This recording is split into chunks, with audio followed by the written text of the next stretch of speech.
Okay, what's up, everybody? Good morning. Welcome to a Monday edition of Morning Scone presented by Brock, the Baton Rouge Orthopedic Clinic, and Hudco Roofing, hudcoroofing.com. Do business with someone you know. Hudco Roofing, hudcoroofing.com. What a weekend. My goodness, it was a busy, busy weekend.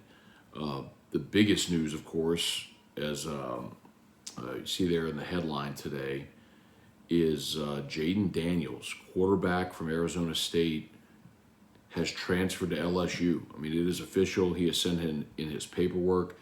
LSU has released it. He's posted it on his Instagram. I mean, it's official, official. And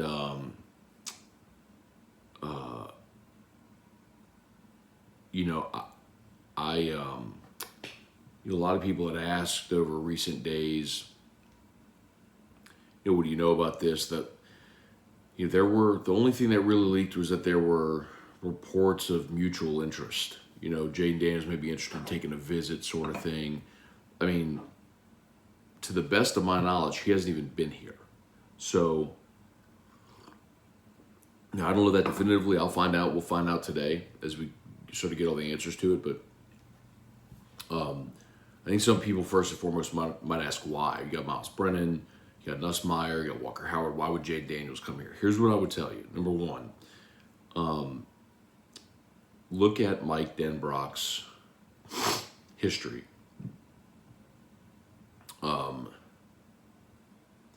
As far as within his offensive schemes, what style, what skill set is he looking for in a quarterback? And he likes mobile guys. I mean, just had Desmond Ridder at Cincinnati. Look back to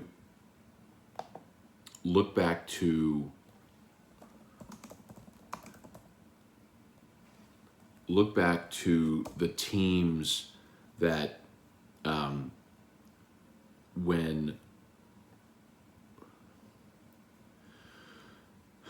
Denbrock and Brian Kelly were together at Notre Dame, the quarterbacks from Malik Zaire, Deshaun Kaiser, and look even forward with Brian Kelly with Ian Book. I mean, he wants a mobile quarterback. He wants an athletic quarterback that made plays with his feet. That's not Miles Brennan. That's not to say Miles Brennan can't win the job or anything like that, but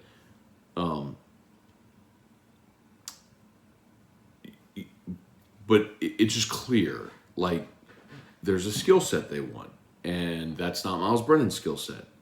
But Brennan was a veteran quarterback who was available at a time where they needed a veteran quarterback after Max Johnson had transferred out, and Brennan stayed. So he's going to have to go win his job. We'll see if he can. I don't know if he can, but Jayden Daniels has played a lot of football at Arizona State. Is he ready to come into the SEC and be a starter and be a dominant starter? I don't know, but he's thin, but he's tall. 6'3", 185 is what he's listed at. He's a 3-year starter, man.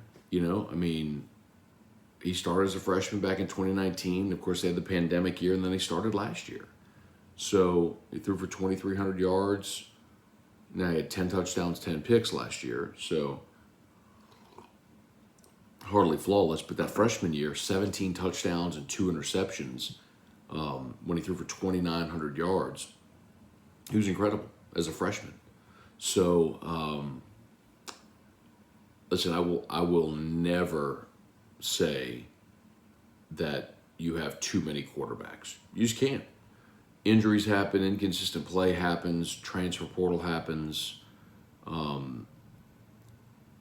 You got a guy that's played as many games as Jayden Daniels wants to come to your place. Come on. Absolutely. Instantly, your most veteran quarterback. All right, baseball Tigers lost last night to Baylor. I did stay up and watch it. Defense continues to be a problem. obviously they got to figure out roles in the rotation. They gave Grant Taylor a shot. I don't know that he necessarily won a job yesterday in the rotation. And then Pels lost yesterday. God, they blew it, man. They were down 21 in the first quarter. Rallied all the way back to get it within single digits at half. Took the lead, led for basically all of the second half. And all they had to do is hit free throws down the stretch. But Devontae Graham and Brandon Ingram both split a pair of free throws in the final final 30 seconds, or if they make their free throws, it's ball game.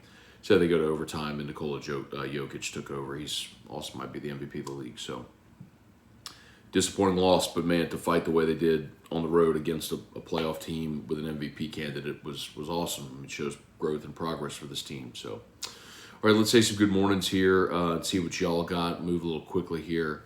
Kayla Brian Anderson, good morning. Deborah Cowart, good morning.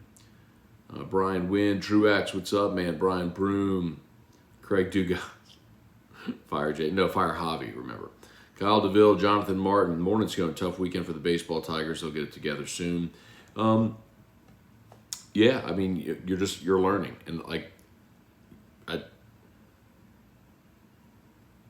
I have always believed I would rather you play in that series and take your lumps against good teams and figure out and get exposed a little so you know what to fix instead of having a false sense of security by outscoring a bunch of bad teams 41-3 over the course of 3 days. So you learn more about your team this weekend than you did last weekend. Stephen Fry, et tu, Joel? Randy Bennett, Robbie Welburn, good morning. Brant Roban, LSU baseball disappointed with so many errors. Hope they can clean it up. Yeah, here's the question: is that Jay Johnson's going to have to answer with all the errors? 5 more yesterday. Are you willing to sacrifice offense for defense? Because there are defensive replacements. You could put Giovanni DiGiacomo in right field. You can put Collier Cranford at short for Jordan Thompson. Maybe move Barry to third base.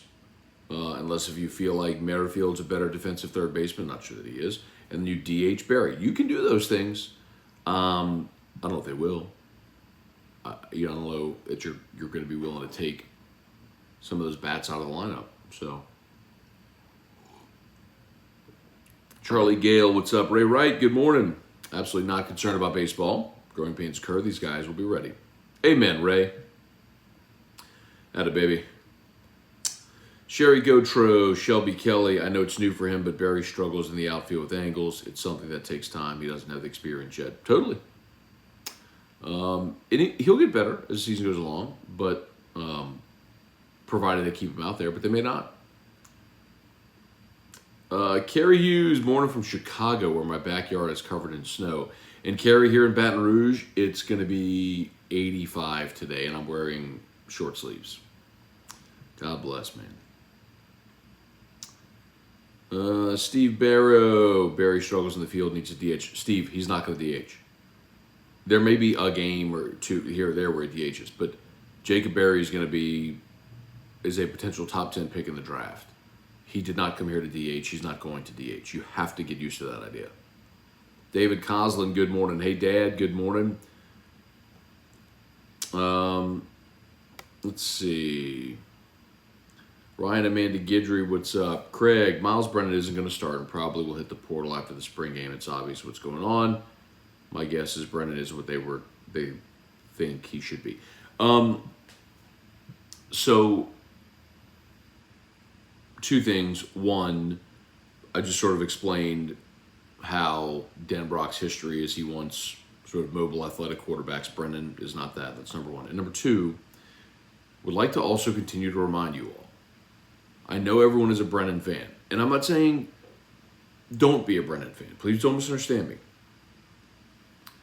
But you have a 3-game sample size of Miles Brennan from the COVID 2020 year. And in that offense, threw for a lot of yards.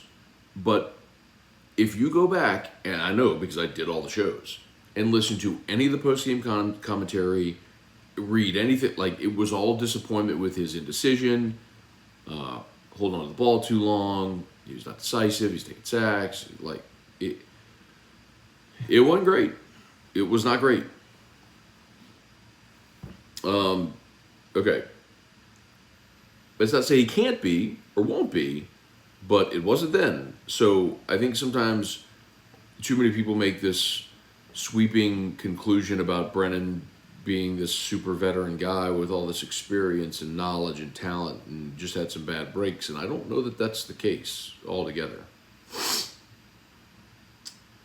Melanie, good morning. Feel like Cooper does not have it. Not seeing anything good. I agree with you, Melanie.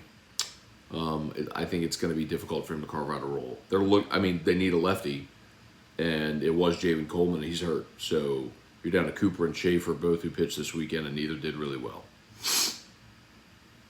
Brant Roban, no more home court advantages. Guess this weekend we'll see who travels best. Not the best road record for our Tigers. Hope we can get at least one. But keep in mind, Brant, LSU is undefeated in neutral site games this year. They're 4-0. Ryan Amanda Guidry, way too many errors right now with the players we have and talent. They'll figure this out. Caleb Bernard, more quarterbacks the better in my opinion. Totally. You can never have too many. LSU's used 3 each of the last 2 years. Wendell Norman, Spurge, what's up? A-Rod 323. With a SoCal quarterback in Baton Rouge, the Tigers are capable of a lot. Okay. I don't necessarily get the correlation, but okay.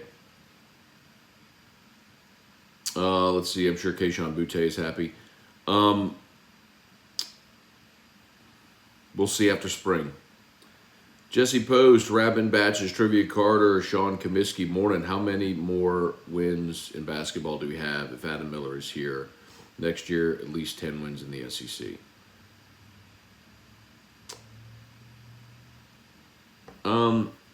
10 isn't really a benchmark you should shoot for. I get it. They were 9-9 in conference this year.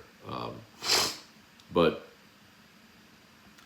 I also think it's very fair to say you absolutely gagged away the home game against Ole Miss.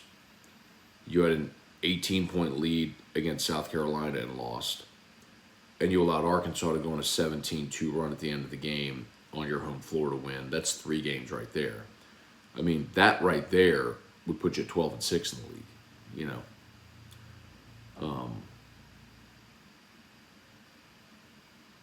I think that's a good place to start. Brennan about to bounce. Maybe. Taz, good morning. What do you think about Dan Schultz? Would he be a good fit for the Saints if he doesn't get tagged?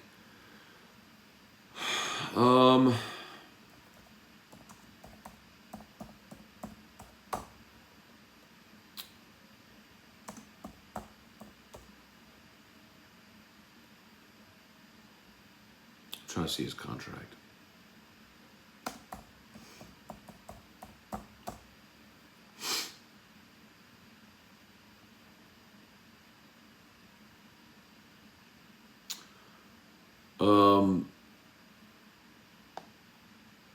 I think you put Dan Schultz. I think you meant Dalton Schultz from the Cowboys.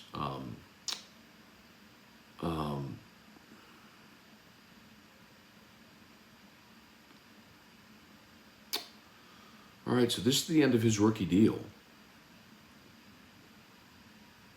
What's a tight end going to cost? Franchise tag. Considering they just let Amari Cooper, or they're going to cut Amari Cooper. Tight end, $10.8 million. It's a hefty price to pay, $10.8 million. I don't know, man. Not too many teams tag a tight end. Probably re-sign him. That'd be my guess. They re-sign him, right? They re-sign him and extend him so you could push cap figure into the future, like down the line. Go to lower cap number year 1 if they need to. Shout out to Brock, y'all. Baton Rouge Orthopedic Clinic, Hudco Roofing, HudcoRoofing.com. Got just a couple of more minutes here, but of course you need orthopedics. Go Brock. Roof, need Hudco. Shane O'Mac, good morning. Kevin Boudreaux, I believe this is the worst fielding team in a long time. Thompson has 12 errors already. I'd have to go look for a comp. There have been years where they've kicked it around. But remember, Kevin, Maneri would sacrifice offense for defense, especially at premium defensive positions. So while oftentimes we got mad about teams that struck out too much or couldn't hit or hit the clutch, left too many runners on base, they were good defensive teams. Jay Johnson is an offensive-minded guy, so I mean it's pretty clear that he wants his best offensive lineup in the game, and he'll sacrifice defense at times to get it. So what's the happy medium? That's what he's got to find out. Eric Wilderrider, what's up?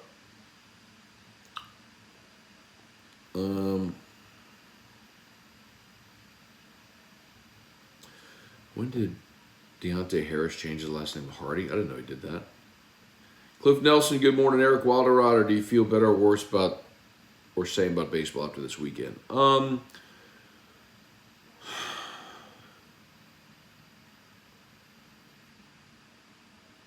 I wish I'd seen better production offensively against the elite pitchers they faced against Oklahoma and Texas.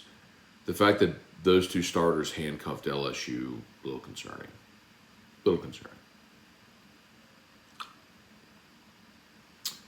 Alex Barnes, hearing a lot about Jimmy G to the Saints. I don't see that happening. I think they'll keep Jameis. Why would you spend for Jimmy G and not Jameis? Ryan Rodgers, I was shocked Baylor scored 9 runs on LSU, but 5 errors explained some of it. That was a big part of it, actually. Juge STP, if you had to project now, what's your best guess for how the LSU quarterback plays out? Daniel starts, Brennan transfers? Probably. Breeze 9012, have you talked Pels? Briefly, when we started, yes. Had the Pels game on last night and the baseball game once it started, was watching both. Phenomenal job digging out of the early hole. CJ McCollum is so fun to watch. He and BI, when you need buckets, they can get them. They really let a golden opportunity get away. A lot of fans are blaming the refs. I mean, they called an offensive foul on Jokic inside of a minute of the ball game. Like, the refs didn't screw you. Make your damn free throws. Don't get down 21 in the first half. Did the refs screw you when Brandon Ingram threw up a prayer from midcourt before half? I mean, it was disappointing. At its most basic level, all else equal, you have Graham and Ingram both missing free throws in the final minute that would have iced the game. Make your free throws. They didn't.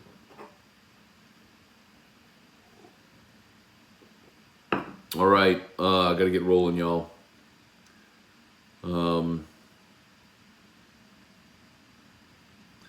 Chance Babin, Karen Baker, good morning. Megan Hurst, Kelly Gross.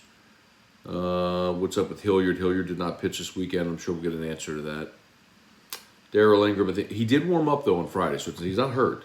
I think they were giving other guys the opportunity to go start and see if they could win a job. Daryl Ingram, I think Jayden Daniels is a great pickup for LSU. Absolutely. He is immediately your most experienced quarterback. All right.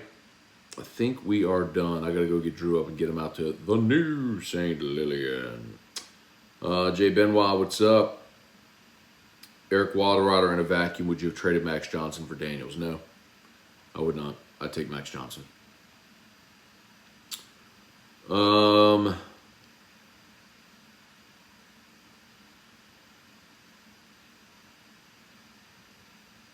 Oh, cool. On Deontay Harris. Changed his last name to match his stepfather's. Cool. I didn't know that. Didn't even hear that. Good for him. That's awesome. All right. Excuse me. All right, y'all. We're done. I got to bounce. We'll see you for LSU Daily. If you're not subscribed yet, please get the podcast. Go a little deeper on the Jayden Daniels conversation, basketball and baseball. That's all coming up here. Should be live around 10 a.m. Hope to see y'all for LSU Daily and then AFR3. Y'all have a great day. Peace.